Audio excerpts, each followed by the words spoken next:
Mrs. Cochran, the white slave woman, comes up to the lumber yard from Maryland in a wagon. She wants her property back. She says, listen, you know, I sold Stephen Smith here. I didn't sell Nancy. Nancy, you better get back here. I'm going to call the authorities, because there was a fugitive slave act. You know, you could be whipped, really. When slaves ran away, when they were caught, it wasn't like, glad to see you, come back. They were made an example of. When they were caught, they were brought back in front of the rest of the slaves, whipped. They had to, you know, you had to send a message to everybody, don't do this, you know, and so Mrs. Cochran shows up at General Bowd's house and says, listen, you're my property, you're coming back with me. And Nancy Smith says, I'm not leaving my son. I'm not leaving. And Mrs. Cochran says, oh yeah, we paid for you. You're coming with me. She says, no. And the women get in a fight. Stephen Smith runs and gets General Bowd because Nancy Smith and Mrs. Cochran are going at it.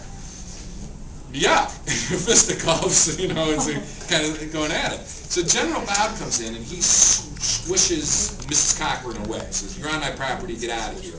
And he later settles the debt with Mr. Cochran. He buys Nancy Smith, frees her right away, and he's emancipated. But what I think happened here is that instilled in 6-year-old Stephen Smith a sense of dignity, a sense of pride. Like, you can stand up to this institution. You don't have to take this. You can be...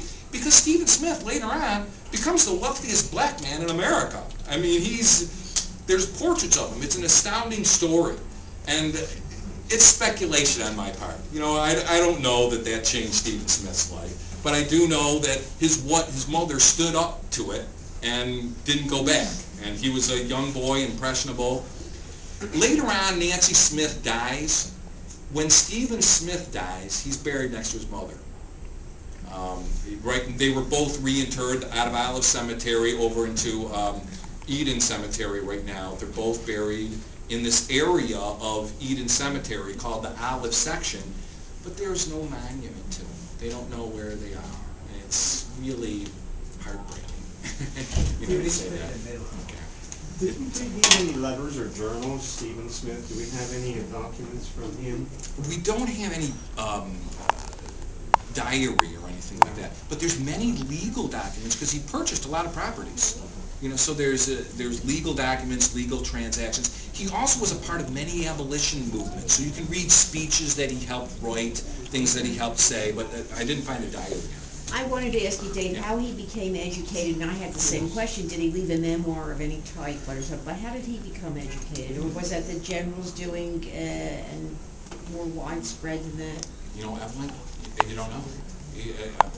When he's 5 years old, he sold. I don't know how he was educated. In the book, I kind of juxtaposed Queen Christina with Stephen Smith. You know, and Queen Christina was taught by Rene Descartes.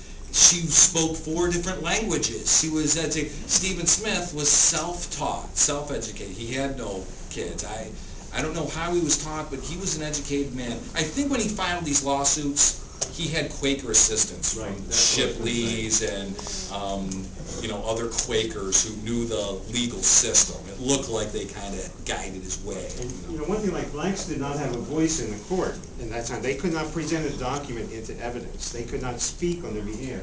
So they would give the document to a white Quaker who would then hand it to the court officer.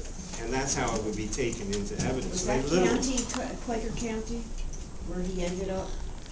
Well, Stephen Smith now, he's buried, and it's in Derby. It's Eden Cemetery. It's the oldest black cemetery in the area. No, where he grew up. Was that a Quaker County? No. Cecil County? No, not really, yeah. No, it's Too close to Presbyterian? Well, all the Scottish were Presbyterian, and that was heavily Scottish. Well, most likely, my guess is that he would have been educated after he had become the property of General Bowd. Yeah. Because General Bowd would have then been cooperating with the Quakers, and they insisted, you know, in teaching literacy to the blacks. What I'm speaking about is that he was with the general, and was that a Quaker? You say no, it was not. I'm saying Cecil County is not. I wouldn't say Cecil Well, County is Yeah, he was born in Cecil County, I'm but not then his talking about mother that. I'm sold talking him. about after he was with the general. Yeah. I'm just I- trying to, okay, I didn't know how much you We knew don't know about too that. much. It's a little south of Harrisburg, Columbia. Columbia has an interesting story. It almost became the capital of the United States. It was named after Christopher Columbus, and it became one vote shy of being Washington, D.C.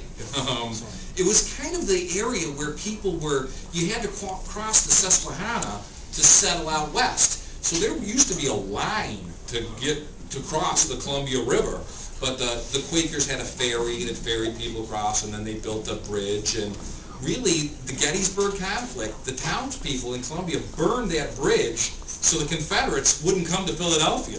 You know, they kind of trapped them there, and you know, so a lot transpired in that area. Even 3 Mile Island is in that whole region. It's an interesting history, and the Swedes were in it because they, you know, left the. You guys know the Swedish story. Anyway. We didn't know they owned slaves, though. We never talked about that. Yeah. The big Yeah. slave plantation owners. I passed some of that out. This was another, you know, the Stilleys, when Charles Janeway Stilley talks about the Queen Christina portrait. He talks about how America is this land where Protestants can come because they're being tortured or persecuted in Europe. Well, Stilley's family also held slaves. You know, he doesn't talk about the slave owning that his family had. You know, there's a little thing. Well, it's like like that. Thomas Jefferson, you know, writing the Declaration of Independence, all men are created equal, and he's got 123 slaves and children by Sally Hemings. Right. It was a duplicitous kind of thing that they knew what they were doing. It was, I'm going to say one thing, I'm going to act another way. It was intentional. It's not a coincidental, you know, they knew what they were doing. Yeah. When you see it. It's not a coincidence. But I think, finally, I want to talk just a little bit about a little commercial way I got this on that page. Also, there's a couple of things. These portraits, the one of Queen Christina is a picture here. It's an impressive portrait. It's about this tall. When it came here 160 years ago, it needs to be refurbished. Yes. It will cost about $2,000 to do, but there's a lot of cultural organizations who have a stake in that can pony up $100 here. So, you know, to kind of, it's in a closet. You know, it really should be out. It's an impressive thing. The other portrait, there's Stephen Smith and his wife, Harriet Lee Smith. I argue in the book that James Stidham is the first black portrait artist in U.S. history. So these, painted by a black man, are, you know, very significant portraits. But this portrait of Harriet Lee Smith, who was a, you know, quote, servant for the Mifflin family, you know, she was probably a slave, you know, she was biracial also.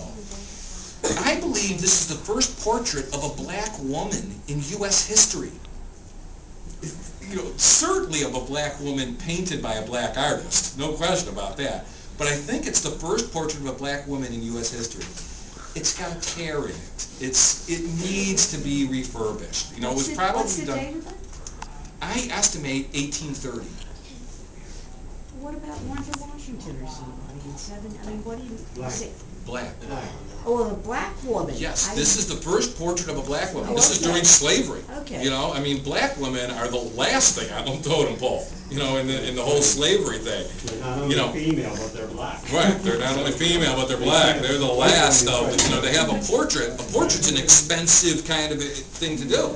I believe this is the first portrait of a black woman in U.S. history. You're right about that. It's in a closet, it's in a basement, in Atwater Kent. It's got a tear in it. It's a matching portrait to the Stephen Smith one. Stephen Smith has been refurbished. I've talked to some art curators about it. They say it's going to be about $5,000 to $6,000 to redo. Again, there's so many people who have a stake in this, from Quakers, you know, the Quaker institutions, the colonial institutions, everybody chip in, you know, $500 and get it done. It's an important thing. It shouldn't be in a basement with a tear on it. You know, it needs to be refurbished. Her and Stephen Smith need to be at like the African American Museum or the Swedish Museum. James Stidham was the artist who painted it. He has, like Obama has Irish